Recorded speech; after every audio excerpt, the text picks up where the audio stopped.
Welcome to our very first R-rated podcast. I've got my main man, Ben Ward here. Good buddy. We go way back, and we are excited to share some insights with you guys today. Ben, it's so good to have you here. Roach. You're the guinea pig. So we don't know how this is going to go, but I'm hoping it's going to be freaking awesome. I love it, no doubt. Together, I woke up this morning, and just the fact that you and I get to come and have a conversation, I leapt out of bed. Yeah. And just pumped to be here with you. Well, it was cool to see you, and all of a sudden we start going back and reminiscing on old times, and I'm like, this is just going to be freaking fun. Dude, we go deep, man. I remember, you remember our Arizona trip? Recruiting out in Arizona all day long, and in those trenches where you want to kind of duck aside and duck out, and you're tapping people on shoulders, and they want to punch you in the face. Yeah. Dude, we've gone so deep from the trenches there to door for years. Well, you were going back a little bit of history here. 2004 was my first stint in direct sales, and you were actually my assistant manager. Yeah. Funny story that I share with a lot of people, but I haven't referenced your name as much, but I remember not knowing what I was doing, and I was finally at my wit's end, and I had a regional manager who said, "Dude, you got to write down what you're going to say, and it has to make sense." And so I'm like, okay. I know where you're going with this now. And I'm like, okay, cool. And I start writing it down, and I'm like, oh, this is like the Mona Lisa of sales pitches. And just in passing, I happened to share it with you, and you're like, okay. This is good, change this. If you say this line, you're going to get the cops called on you. That was your exact word. I will never forget it. Like, people are going to call the cops. And I'm like, okay, I will admit that specific line. But that was the beginning of me figuring it out. And a lot of it was your coaching and training and helping me. It ended up being a phenomenal experience and catapulted me into an incredible career. And I owe a lot to you for that. So. Well, man, it's been such an honor to learn with you. I consider you one of my mentors in my life that I've learned so much from. And one of the things that I remember this. Do you remember when we had that leadership event where Ray Burke did the truffle shuffle? Yes. We can't forget that. Yeah. I don't know if we want to model the truffle shuffle right here, right now. People have seen the movie, right? Seen Sandlot. They know the truffle shuffle. All kinds of crazy times. Yeah, so great. Well, cool. Well, one of the things that I love about your career, and I'm going to do my best to kind of outline kind of where you have gone, but we connected at our very first company together in direct sales, and I was there for 4 years. I know you had been there prior to that, and we both kind of followed similar career paths, right? Found a way to be successful enough at sales, and then kind of moved into sales management, right? Yeah. And then regional sales management, where you and I were both, commanding. I think I had at one point 220 sales reps that I got the privilege to work with, and you were even more so than that, right? And so just an opportunity for us to lead and grow and to expand and kind of figure some things out along the way. In the trenches, right? man. A little bit of trial and error. And then, since then you've done other really incredible things throughout your career. If you want, you can maybe kind of highlight some of the, the cool points that were very instrumental in kind of where you jumped from there and what you gained, and just a kind of a quick synopsis on how you got to where you're at today, which is what I want to talk a lot about. Yeah, absolutely. So after we worked together, the company we worked with, we crushed it in sales, recruiting, and then operationally things fell apart. So then we dissembled. Otherwise, we'd still be working together today. We were lifers. Lifers. We actually, dude, I saw this week. I pulled them out of my drawer. The blood, the creed, where we pricked our fingers and put our creed on there. People are gonna think we're freaking weirdos. This was not our idea, by the way. We need to actually put a picture. I need to send you a picture of this so we can put it up on this video. But literally, we had this creed. It's like we were like the dynasty. These principles that we were gonna live by, and literally we got one of those little what are those pens? Finger prickers. Yeah, whatever. Put blood oath on there. Looking back, I'm like, what were we doing? I can't believe we did that. And I can't even believe that we had an entire sales management team that also went along with it. And somehow HR, I know. They didn't know about it. That's pre-HR clearly. Yeah, but yeah, yeah. but the moral of the story is we were highly committed Yes. to each other and to what we were doing, and that was going to be the only place that we worked. And I think even though things unraveled, I think that there are elements of that, especially loyalty to a cause and to people that we're good, we're important, Totally. and I think we both carried that with us. And we learned to today. so much on what it actually takes to succeed. Yeah. Like Yeah, in yeah. real life, there's Totally. like theory, like, oh, I'm gonna go, but like in the trenches, learning how to build teams, keep teams, like retention, Yes. recruiting, building, and sales. How do you draw out the very best of the people that you lead? How do Yeah. you help somebody? Like, it's one thing knowing how to sell yourself, like personally selling, but then to be able to do that with somebody else. We learned that in the trenches together. Yeah. And I had you and I have a lot of similarities, but I had such this unquenchable fire to take this knowledge and not let it just like, not bury it in the sand. And Yeah. I had this passion to take this to the world Yeah. and like share what it takes to actually drive results in sales and as a leader. And so it's really since that time I've been coaching, mentoring, training other sales leaders all over the place on what it takes to drive results with your teams.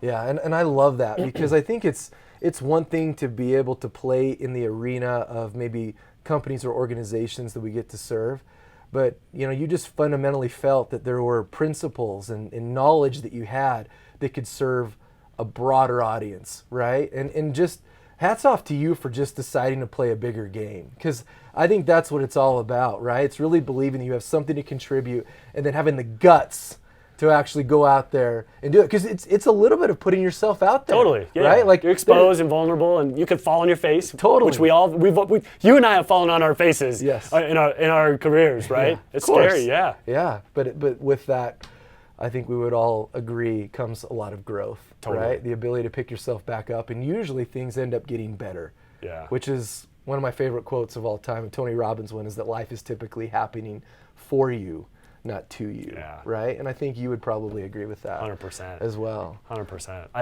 To answer even your question a little more, like the starting point for me, in my journey to where I'm at now, and where I'm a mentor or a trainer, I work with sales leaders and executives and helping them, with their teams. Yeah. Brian Tracy, you were with me. Yes. The Brian very Tracy. First introduction to Yeah, Brian Tracy. we brought him. Brian came into like one of our mastermind groups It's with our company. unbelievable because he is like one of the leadership, sales gurus, Just right? studs. Especially when it comes to sales. Like he's on the Mount Rushmore Yeah. when it comes to sales and sales leadership, right? Yeah. And I don't think we even quite understood how big of a deal he was. We But it were all wasn't- pumped about it. I But know. we've really We're like, we've read the book, We've read some Psychology of of his Sales. books, yeah. Eat the frog. This or guy's the whatever. man. Yeah. But dude, something he said that day, you were in the room with me, changed.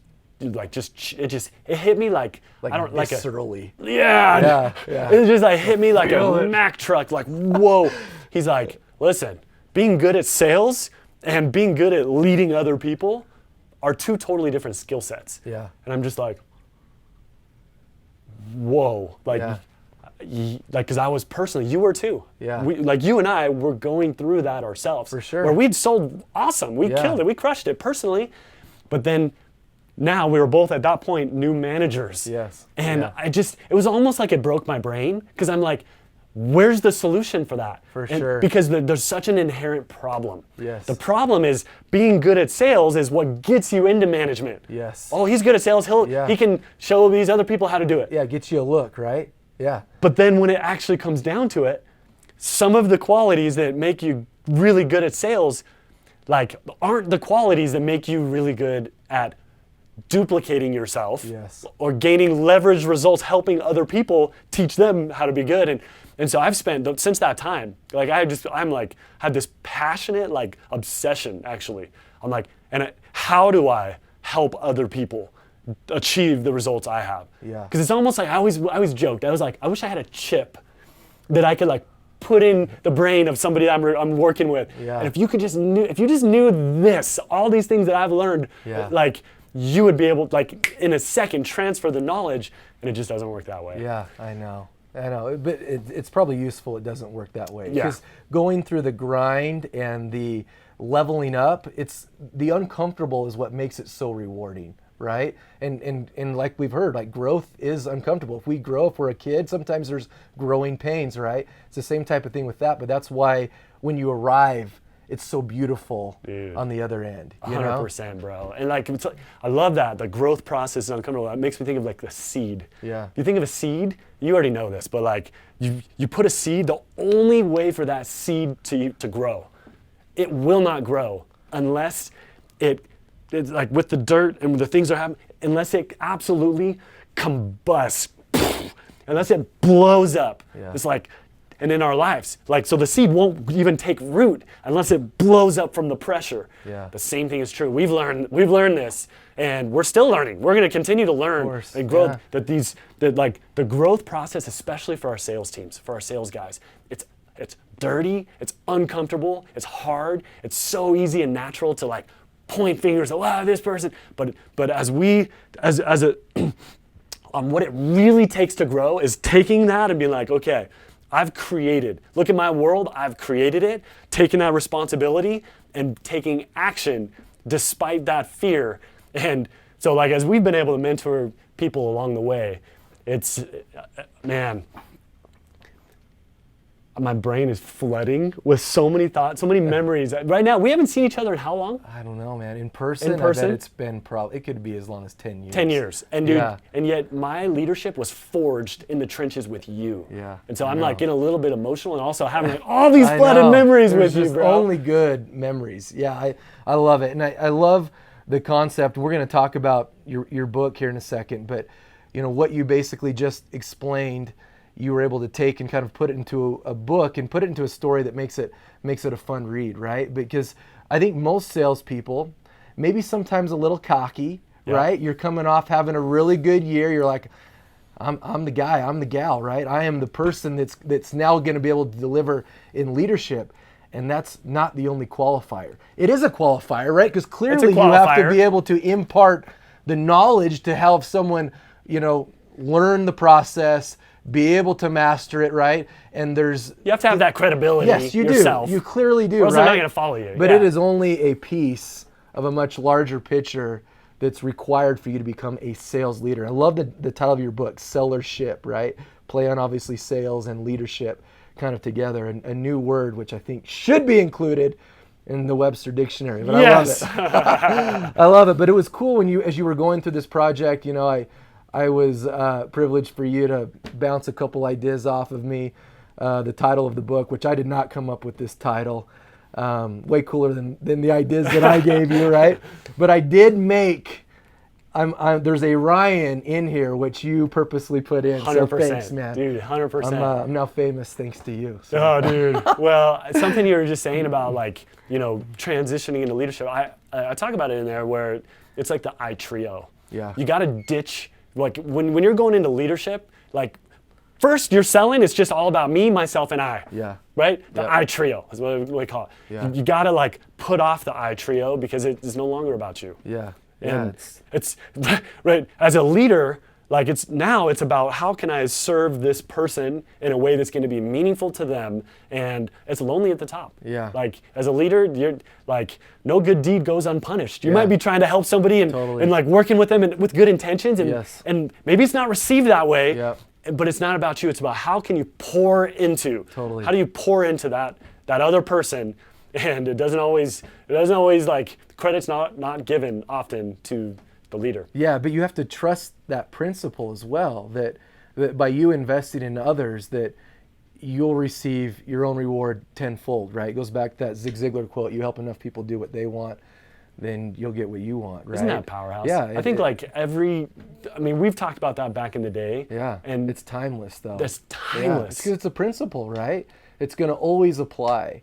But it's a beautiful thing, and I think it's not something that necessarily comes quickly and easily for everyone, right? For anybody. Yeah. I mean, I've seen some more than others, right? But some it's like, dude, I've been so self-centered my entire life, which has served me.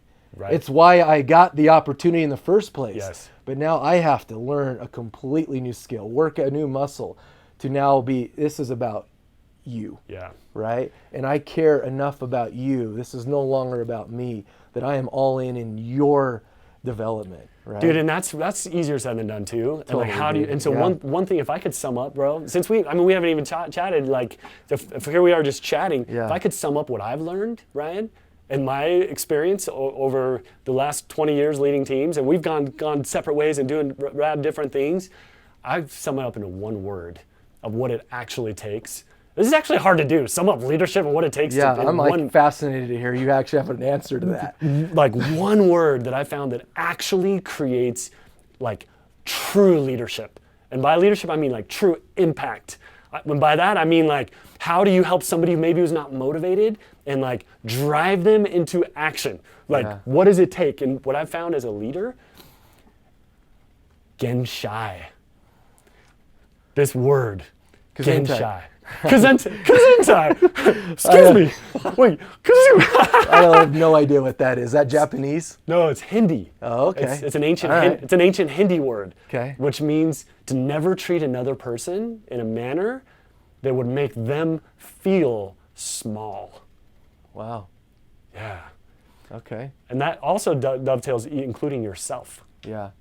And so like this goes for me, I found that leaders, one way to just be like a grenade as a leader, that you pull the pin and you throw the grenade at your own feet, blowing yourself up, is by being the macho, like, you know, making it about me and like treating people, the people around you feel small, because if they feel small, that diminishing effect is one of the biggest cancers, the biggest destroying factors. The leaders, especially high-performing salespeople that haven't yet learned, because it's learnable. Yeah. They haven't yet learned about making the shift from me to we, right? Yeah. From I ditching the I trio, which and like too many leaders blow themselves up, blow up their leadership by treating other people around them small. And so Genshai to me. So I have a question about that, right? Yeah. Because I've also seen usefulness in you as a leader showing strength, right? People love strength. You love the certainty that this person is going to lead you to the promised land, right? So I guess, how do you accomplish that, right? Helping your people have a better belief system while maintaining like humility, because that's almost what it sounds like, right? Is you're maintaining humility, but I think I don't think you would disagree that strength and that belief system you create for your people is also critical. 100%. So there's a fine balance because when you treat people small, like you want to treat people big, right? You want to treat people like they're big. It's like what Gertu says: if you treat a man as he is, he'll stay as he is. Yeah. If you treat him as if he were what he could and ought to be, he'll become what he could and ought to be. Of course. So there's the balance between treating people big and then but big doesn't mean soft. Yeah. So like it's the whole principle of meekness is not weakness. So you can be meek and mighty, right? Like, I'm not talking about being a wimpy leader. Genshai, I'm going to be a wimpy leader because I don't want to treat you small. Yeah. No, it's the opposite. It's actually being willing and able, equipped to have the needed conversations, the crucial conversations. I love that. And so you want to be, here's the key. Yeah. Here's like with Genshai, this is one of the master strategies. I teach this all over, and it's game changing. You want to be soft like a brick. You want to live Genshai truthfully is you don't want to treat people, you don't want to be a wimpy leader and not be willing to have hard conversations, or like, I don't want to make you feel small, so I better like watch out, like I better not say this. No, Genshai is the opposite. Yeah. Because it's being willing to have the needed conversation. Imagine this, dude, if we're not willing to have the needed crucial conversations when they're necessary, we're being selfish. Yeah. Like we're legit. robbing them. We're right? robbing. Who are we thinking about? Well, I don't want to offend them. Who are we thinking about by not having that conversation? Yeah. How it's going to impact me emotionally. They're going to blame me. Yep. I'm going to look like the bad. I don't want to be the bad guy, so I'm not going to have that conversation. But when we become equipped, where we're like, I know how to have this conversation in a way that treats them big, but I'm not going to treat them small and keep them where they're. I'm not going to underlead them. Yeah. I'm going to have this conversation, and here's how it is. You want to be soft like a brick. The soft part is the spirit of Genshai, which is listen. I see you. Yeah. I see you. Yeah. I'm going to care enough about you not to leave you where you're at. And do I have your permission to challenge you? The golden question. Do I have your permission to challenge you? It all starts from a seedbed of Genshai, which is, do I have your best interest at heart? Yeah. Do you know that? Do you feel that? And when there's that level, I remember a conversation you and I had. This just came to my mind. You have such a better memory than me. No. I love it. I love it. So I'm like learning about my own life through you. Yeah, you'll remember this because I felt like a schmuck after. But I remember you were training. You're such a good trainer. You're so full of life. It's like a volcano of lava coming out of you. When Ryan's he's like super chill, and then it's time for him to go. He's like, Rah! You're kind. But thank you. And you gave this training that was amazing. And my little brain, I started hearing ums. Do you remember this? Oh yeah. And I started like, all right, I wonder how many ums. After 17 ums, I stopped. And then afterwards, I cared about you. I'm like, dude, dude, I already know you're like what you were currently doing then and what you're gonna do, and just as your friend. Yeah. Like, did I just keep that to myself? I wanted to. I didn't want to tell you this. Yeah. I didn't want to like tell you, hey Brian, can I have a conversation? That's the last conversation I wanted to have. But I freaking respect you enough to be like, Ryan, like, can we talk? You're like, yeah. Like, do I have permission to kind of challenge you a little bit? Yeah. Dude, first off, that was freaking amazing what you just did. Everyone's pumped up. There's something I'm seeing that you could refine.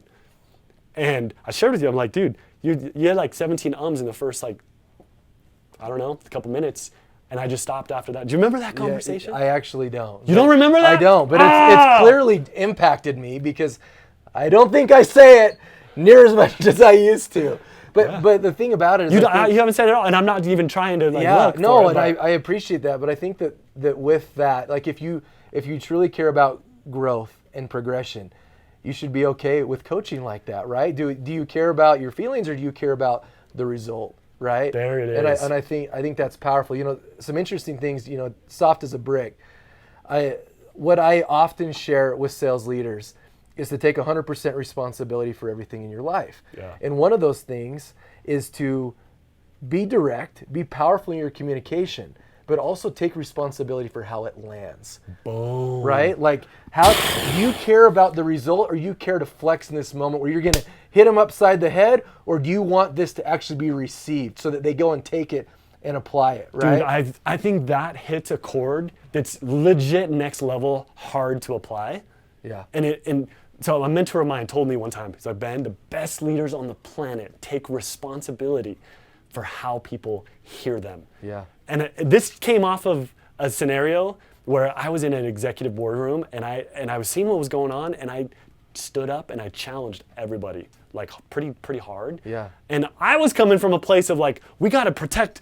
I was coming from a place of like. It was from a good place. Good place. Right? Yeah, totally. But the result of that split the house. Half of the exec team loved what I had to say and was like high-fiving me, fist pumping. Yeah. The other half, one of them walked out of the room. Yeah. And it caused this divide. And I felt personally justified. I'm like, dude, it needed to be said. I was like, it was the right thing to be said. And I blamed them. Yeah. I'm like, dude, they received it wrong. It's on them. And the problem was the result to the organization was like a wrecking ball. Yeah. It really was. Yeah. And it wasn't until months later where finally I received this hard counsel that I didn't accept, which was the best leaders take responsibility for how others hear them. Yeah. And I'm like, well, they heard me wrong.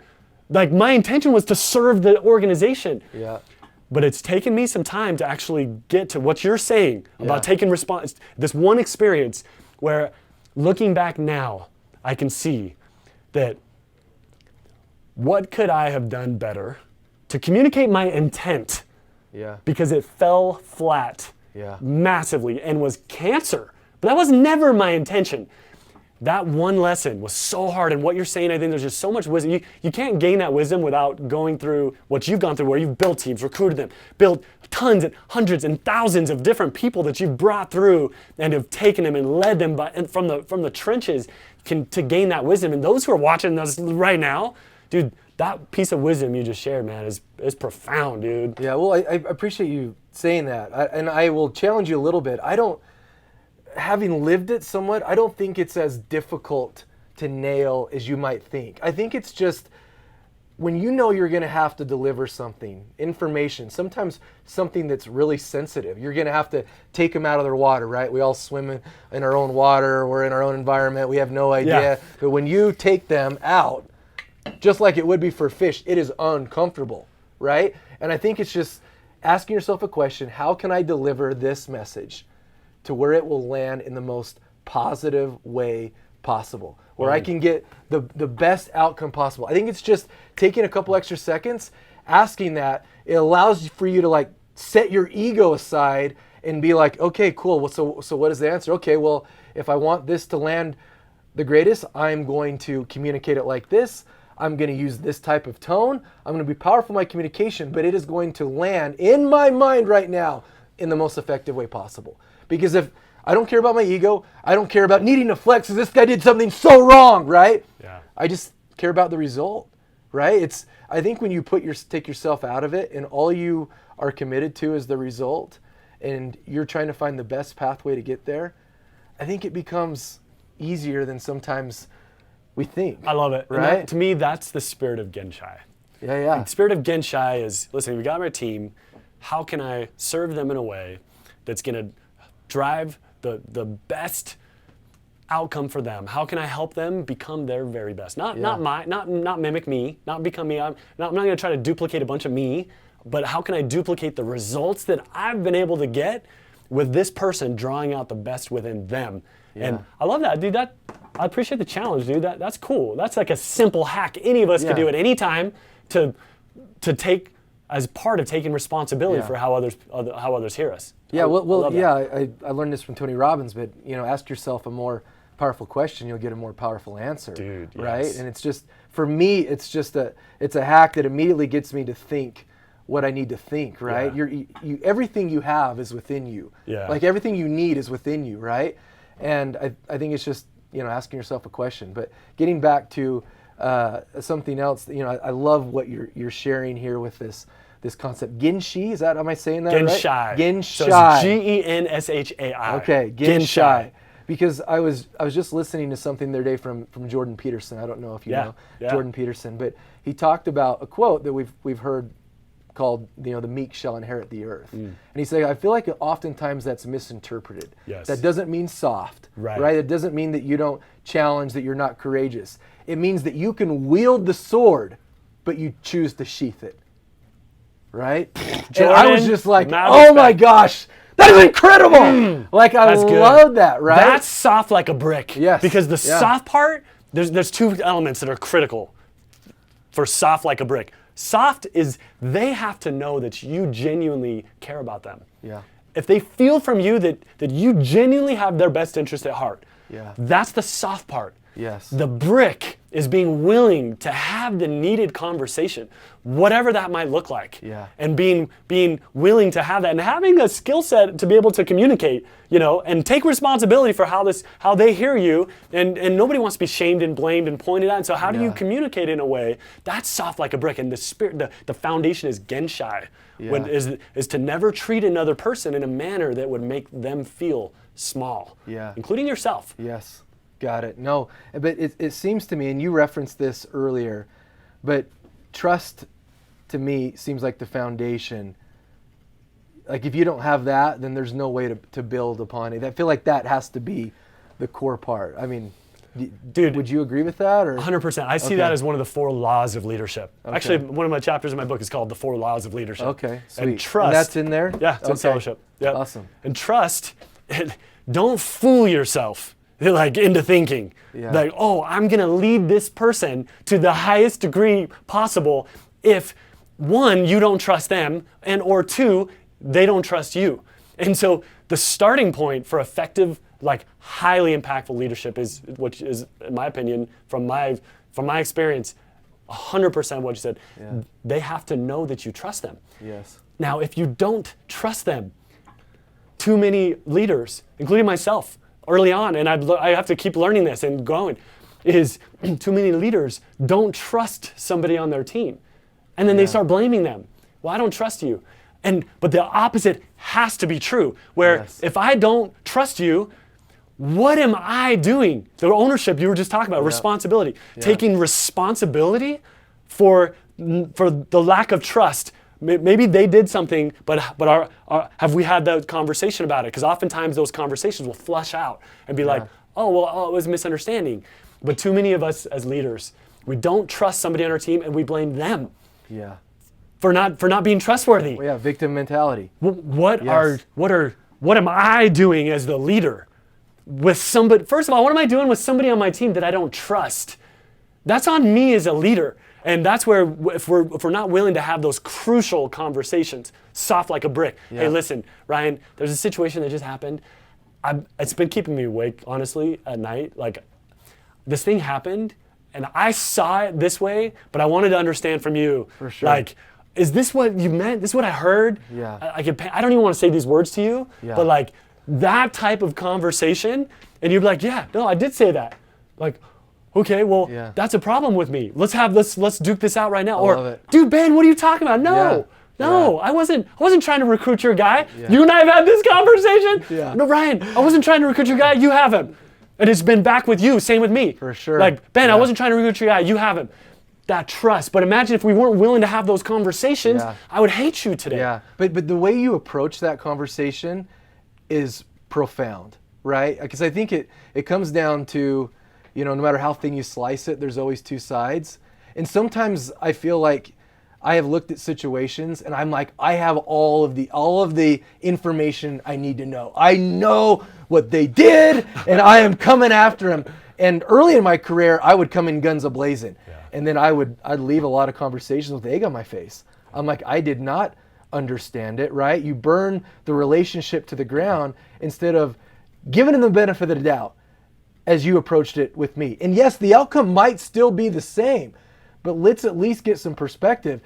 And in my experience, it never is as black and white as what you have made it to believe. Maybe there is some truth to that. Maybe there is some breakdowns. And you got to flesh that out and communicate that but out. But it's usually not as bad as sometimes it gets communicated up to us, right? So I love that. Super profound. The book itself, I wanted to ask you something.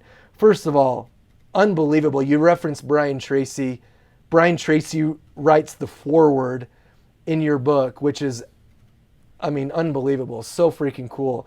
And I was like running around my house when he agreed to it. I'm like, yeah, it was just like this moment because I've looked up to him. He's written like 80 best-selling books. I've read like almost all of them, and they've changed my life. And he's like my hero. Yeah. And he's the most gracious human being. Oh, he's so kind. He's just a nice guy, but he's profound in his wisdom. But you had referenced that was it he came over to your house or something, or you had some type of connection with him. And you wouldn't tell me what it was, but I want to hear it right now. So you remember when we were in Oakley, and we brought him into our mastermind, and he said, I can't remember if we've just talked about this. We were talking before. Yeah. I can't remember if we were during this conversation we came up, but Brian came in and he shared with us, he's like, being good at sales and being good at leading are two totally different things. Yes. Did we talk about this in this conversation? Yes. Yeah, we did. Yeah. Okay. So from there, Brian, I got connected with him a few different times over the years since that point. And then my Greg Reed wrote, he was my co-author. Yeah. And Greg's a baller. He's a total stud. He's the founder of Secret Knock. Okay. Where the Forbes calls it the #1 networking in the world event. And he's a 5-time movie producer. He's written himself now 40 best-selling books. And Greg's just a stud. And I connected with him, and Greg and I reached out to Brian. And to Brian, remember that conversation that we had about being good at sales and being good at leading? Well, let me tell you what I've been doing the last 15 years to apply like the wisdom that you said and then what to do about it. Yeah. Like actually with tangible tools to help somebody who's a good sales, who's good, great at sales, helping them transition into a leadership role. And I've developed a system. And I call it the sellership system, which is 7 practical steps and tools and secrets, really, to transition successfully from sales into leadership. Yeah. And he's just like, oh, I love it. I'm like, will you write the foreword? And he's like, I'm in. Oh my gosh. It was just like this cool. It's so rad. And since then, to be honest, I'm kind of fanboying a lot with him because he's just. That's okay though, man. But I'll show my wife like, babe, Brian's texting me. We've texted like sort of regularly, and he actually wrote in my new book coming up, Pluck the Fud. Yeah. He's in the back cover. He has a quote there, and just like being able to connect with him and it's with one of your mentors, and I always wanted to write a book and be kind of like him, and he just keeps telling me, he's like, Ben, don't quit. Yeah. Keep going. I love it. Yeah. I love it, man. That's so freaking rad.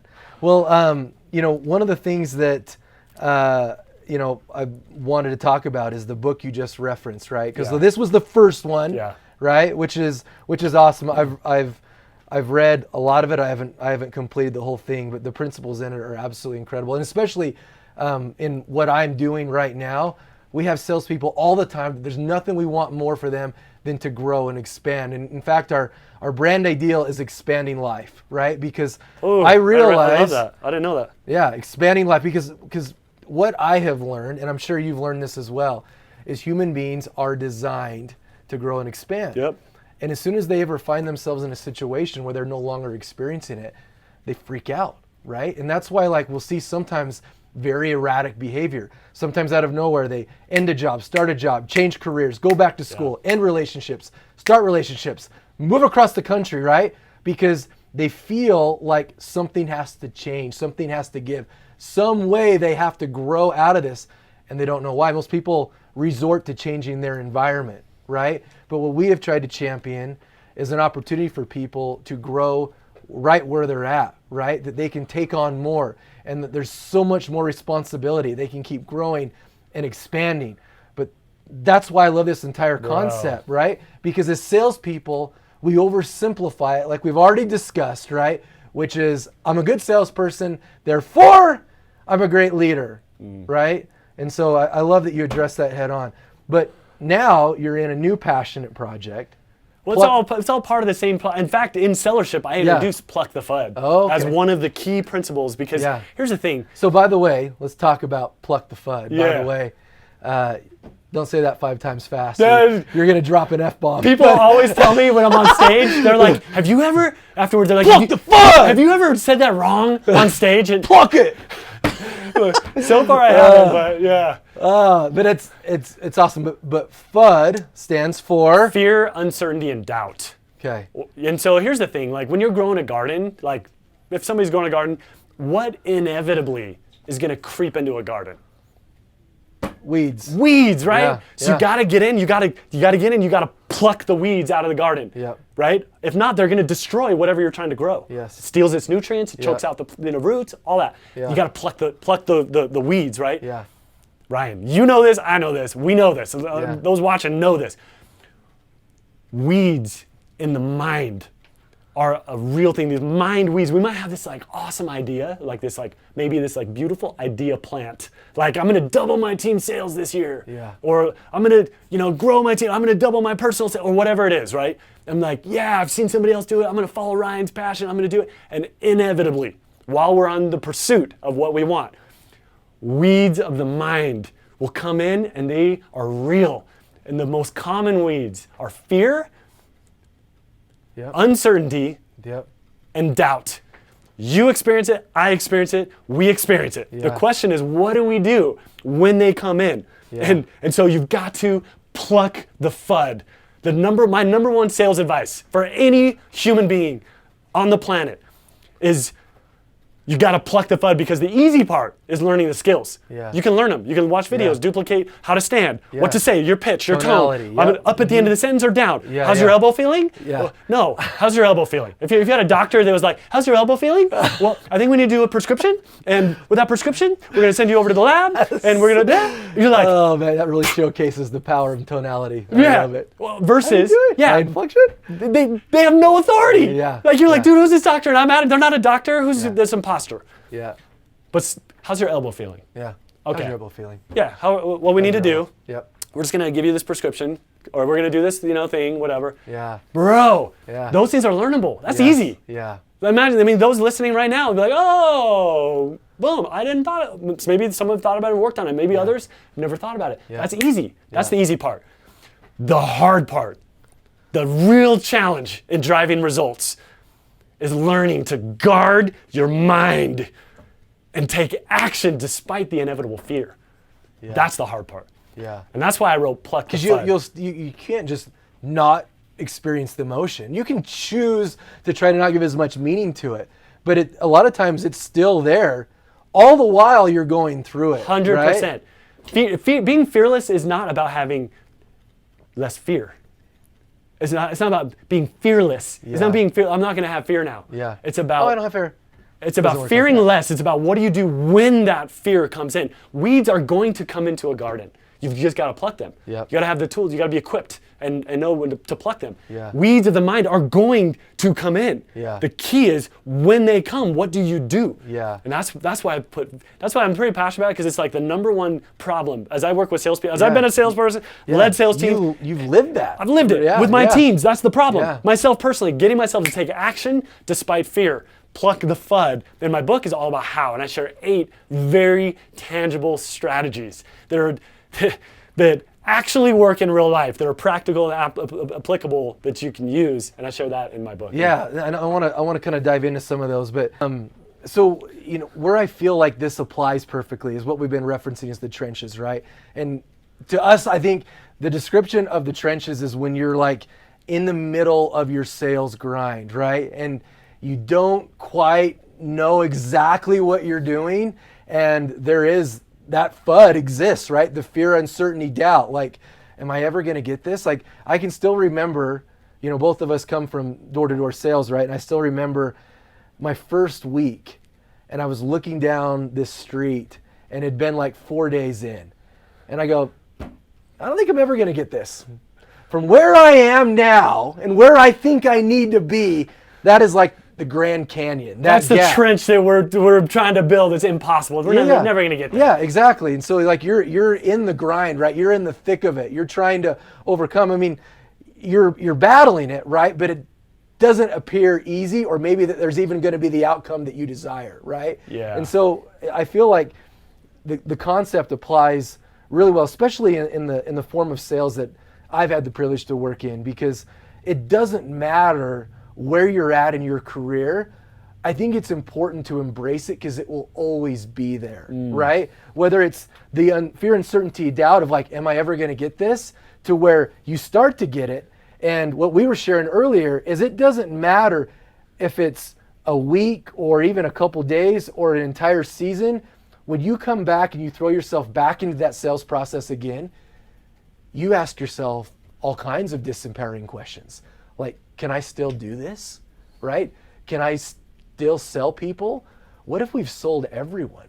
What if there are no more yeses? Like, exactly what I'm talking about, because we've all I've gone just been through so that. lucky. I'm never going to have another yes. Yeah, yes. exactly. Dude, that's the trenches. I mean, 100%. I think like as far as even like soft like a brick and like Genshai, the spirit of Genshai is to never treat another person small, including yourself. And like the brick and mortar. So like if you have like the brick and mortar, the mortar is that communication. How do we communicate with ourselves?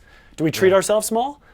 How do we communicate with others? Are we willing to have those conversations with them? That's the mortar that seals seals it together. And I would agree with you. Like, learning that communication is an art, right? And I think it's one that you commit to. It's a good art and science. For sure. It's an art and science. The art is being willing to do it, to be sloppy, to learn how to do it. Brian Tracy said, anything worth doing well is worth doing poorly at first. Yeah.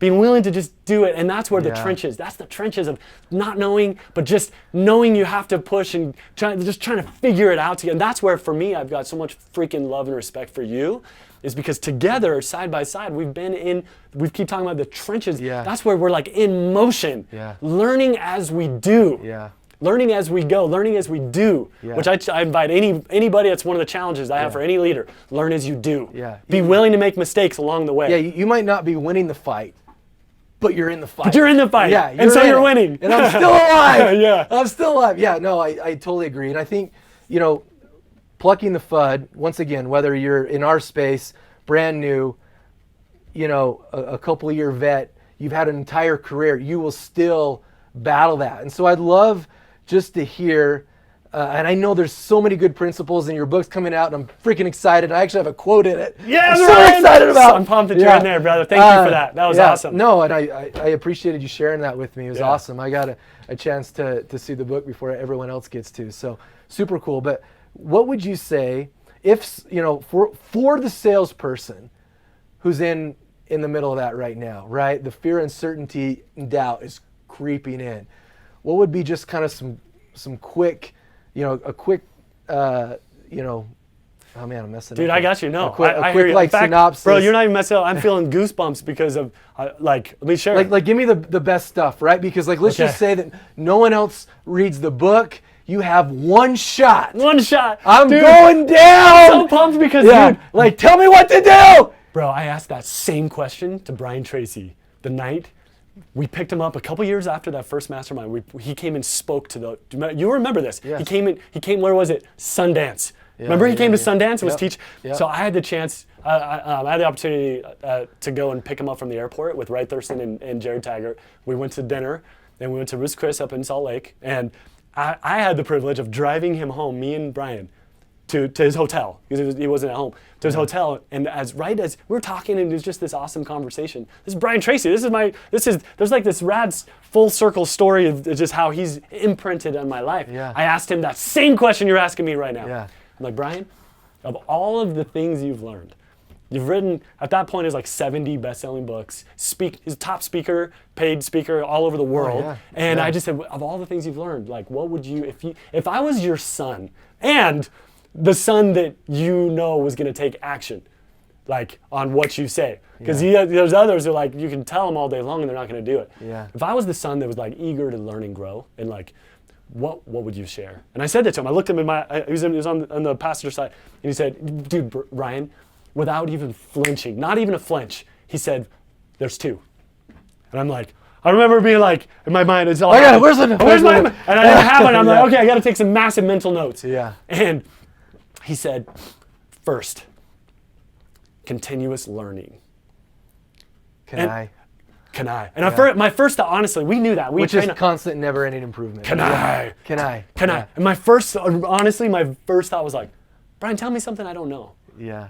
And then he elaborated. And I didn't say that to him, but that's what I was thinking. I'm like, I already know that. Okay. Next, Brian, tell me something I can apply. Yeah. And I'm like, oh, that's cool. He's like, listen, if you continue to learn, you'll continue to grow and develop into the very best version of yourself. And he's like, everybody in the front of the line started in the back of the line.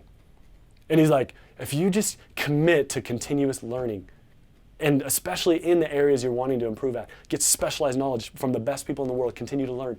I'm like, all right, cool. It wasn't that profound then, but over the filter of experience, bro, I can't think of anything more profound than a true commitment to to continue to learn. Yes. And from all the things he could have said, that was the first thing. The second. Okay. And then like 20 minutes after this conversation with Brian, you and I met up and we were back over at Taggart's house and chatting. This changed my life, and I talk about this all the time. And it's in this is in my book, chapter 9. I talk about this specific scenario. It's a story, so it's not like it's me, but it bleeds into the story. Yes. The second thing, don't quit. He's like, keep going. And he looked me in the eye. I'll just never forget Brian Tracy's eye to me. He's just like, when the world tells you that you should quit because you're justified, you're legit justified in quitting, don't quit. Keep going. You're gonna have to pivot in your life. Things might change, circumstance, but like, get very clear on where you want to go and what you want to do. You keep going and you don't quit. And then as he was about to come out, he's like, by the way, I asked my mentor, Jim Rohn, that same question. And he's like, do you want to hear what he told me? I'm like, wow, dude. Like, I didn't even know if I could like get out. I'm like, yeah. And he's like, my mentor, the number one piece of advice that of all of his experience, he said, you've got to stand guard at the door of your mind. That's the one thing. If you learn to stand guard, and it's like, this is now my interpretation over the years, but it's like, for me, the way I look at that is like, you gotta like hire a bodyguard. Just like you would hire a bodyguard and put him in front of a door that you wouldn't have somebody come into your club. You want to like hire a bodyguard and put him at the door of your mind and be like, the world's gonna send you all sorts of signals. You're dumb, quit, you can't do this. And you gotta learn to stand guard. And in my book, I teach very specific tools on what I've learned and applied myself to earn my first $1 million in sales commission while I was in college. Yeah. Alongside you in the trenches. Part of the trenches is like driving results and like, how do you stand guard? And in Pluck the FUD, I share very specific strategies, vulnerably, raw, on what it takes. That's awesome. I mean, being able to take what two, historic thought leaders have, and then be able to take it and how it applies real world. Like I love that. Like it's so freaking profound. It's interesting. You talk about the second one with the don't quit. Like so applicable in what I do right now, right? Because in direct sales, you don't know. Most of the time, if you're brand new, you don't know if you can do this, right? There's no guarantee for success. And so even if you commit to it, it's almost like there's two commitments. There's the commitment that you make when you're like, okay, I'm going to give this a shot. And then it's like Mike Tyson says, everyone's got a strategy until they get punched in the face. Until they get punched in the face, yeah. And so then becomes a real commitment, like, am I going to stick with it? Yes. But what I feel like you probably believe, and what I have seen, is that as long as you continue to pursue one foot in front of the other, you keep moving forward, everyone always arrives. You always eventually arrive. And sometimes with rejection, it's no, no, no, no, no, no, no, no, no, no, rejection, rejection, rejection, rejection. Yes. And when you learn that that's just how the world works, no matter what you are going to do, if there is anything significant that you are going to pursue in life, it follows that same exact pattern. Bro. Which is why Preach. Which is why I've loved sales, because I feel like it gives people an inside look, a chance to apply a metaphor, if you will, for how they can choose to live every aspect of their lives, right? Whether you're trying to pursue a relationship, whether you're trying to master a skill, whether you're trying to be successful in a sales career or be an entrepreneur and start your own business, it's always going to be no, no, no, no, no, no, no, no, until yes, right? And that don't quit mentality, gosh, it freaking resonates with me. So it's one of those things easy to say, but hard to actually apply in the trenches when scary, life is right? real and hard, and there's no problem with the FUD is real. The uncertainty, you don't know. There's no promise. Because the fear, uncertainty, doubt cripples you. 100%. So you're not even equipped to go and take on that challenge of not quitting. Because like it's crippling on you. So I love that you basically teach how to get that out of the way so that you can take on not quitting. Bro. Right? I love it. Cool. Well, Ben, dude, like this couldn't have been more fun. More fun. I hope people see just how much fun you and I are having here. This is just about as real as it gets. But thank you so much, and congratulations, congratulations on your success. And making such a significant impact in the lives of people, lives of salespeople and sales leaders. Hats off to you. Super cool to see. So thank you. Thank you, Ryan. We won't stop.